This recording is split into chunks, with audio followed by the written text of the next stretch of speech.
حضرت ابو الدرداء رضی اللہ تعالی عنہ سے روایت ہے کہ میرے خلیل و محبوب صلی اللہ علیہ وآلہ وسلم نے وصیت فرمائی ہے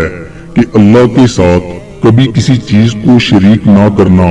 اگرچہ تمہارے ٹکڑے ٹکڑے کر دیے جائیں اور تمہیں آگ میں بھون دیا جائے،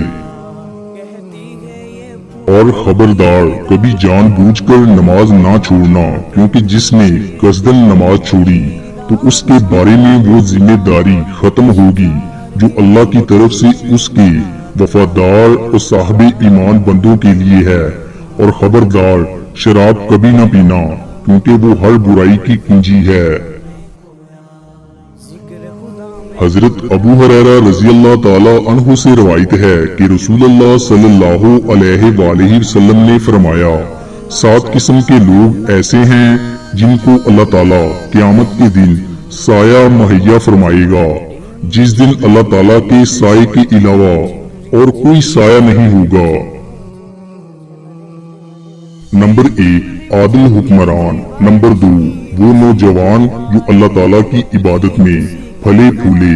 نمبر 3 جو شخص اللہ تعالیٰ کو تنہائی میں یاد کرے اور اس کی آنکھوں سے بے ساختہ آنسو بہہ نکلے۔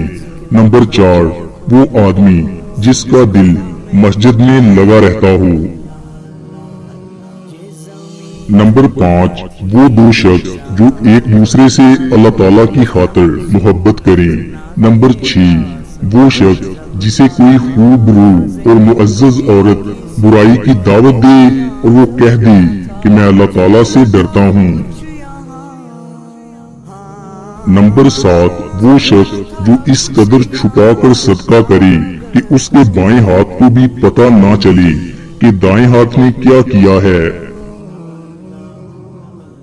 حضور صلی اللہ علیہ وآلہ وسلم نے فرمایا، جب تم میں سے کوئی جوتا پہنے تو داہنے پاؤں سے شروع کرے اور جب نکالے تو بائیں سے شروع کرے۔ ہونا یوں چاہیے کہ داہنا پاؤں پہننے میں پہلا ہو اور نکالنے میں آخری۔ سیدنا ابو ہریرہ رضی اللہ تعالی عنہ سے روایت ہے کہ رسول اللہ صلی اللہ علیہ وآلہ وسلم نے فرمایا، سب سے برا نام جس پر روز قیامت اللہ تعالیٰ کے ہاں شرمندگی ہوگی، یہ ہے کہ آدمی اپنے آپ کو شہنشاہ کہلوائے۔ حضرت علی رضی اللہ تعالی عنہ سے روایت ہے کہ وہ بیان کرتے ہیں، انہوں نے رسول اللہ صلی اللہ علیہ وآلہ وسلم سے سنا، آپ صلی اللہ علیہ وآلہ وسلم نے سود کھانے والے، کھلانے والے، تحریر کرنے والے اور صدقہ نہ دینے والے پر لعنت کی، نیز آپ صلی اللہ علیہ وآلہ وسلم نے نوحہ گری سے منع فرماتے تھے۔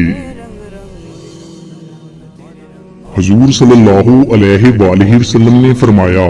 اگر تم کو جنت پسند ہے تو اپنے بھائی کے لیے وہی پسند کرو جو اپنے لیے پسند کرتے ہو۔ حضور صلی اللہ علیہ وآلہ وسلم نے فرمایا، اذان اور اقامت کے درمیان دعائیں رد نہیں ہوتی، لہذا دعا مانگا کرو۔ رسول اللہ صلی اللہ علیہ وآلہ وسلم نے فرمایا کہ ہر گناہ میں جتنا چاہے اور جب چاہے اللہ تعالیٰ معاف کر دیتا ہے، لیکن ماں باپ کی نافرمانی کے گناہ کا مواخذہ دنیا ہی سے شروع ہو جاتا ہے، اسے معاف نہیں کیا جاتا۔ حضرت انس رضی اللہ تعالی عنہ سے روایت ہے کہ ایک دن رسول کریم صلی اللہ علیہ وآلہ وسلم حضرت ابو بکر رضی اللہ تعالی عنہ، حضرت عمر رضی اللہ تعالی عنہ اور حضرت عثمان رضی اللہ تعالی عنہ کے ساتھ مدینہ کے مشہور پہاڑ احد پر چڑھے تو وہ خوشی کے مارے ہلنے لگا، تو حضرت محمد صلی اللہ علیہ وآلہ وسلم نے اپنا پیر اس پر مارا اور فرمایا، ارے احد تم تھم جا، تیرے اوپر ایک نبی ہے، ایک صدیق ہے اور 2 شہید ہیں۔ حضور صلی اللہ علیہ وآلہ وسلم کا ارشاد ہے کہ میرے رب نے مجھ پر یہ پیش کیا کہ میرے لیے مکہ کے پہاڑوں کو سونا بنا دیا جائے۔ میں نے عرض کیا، اے اللہ،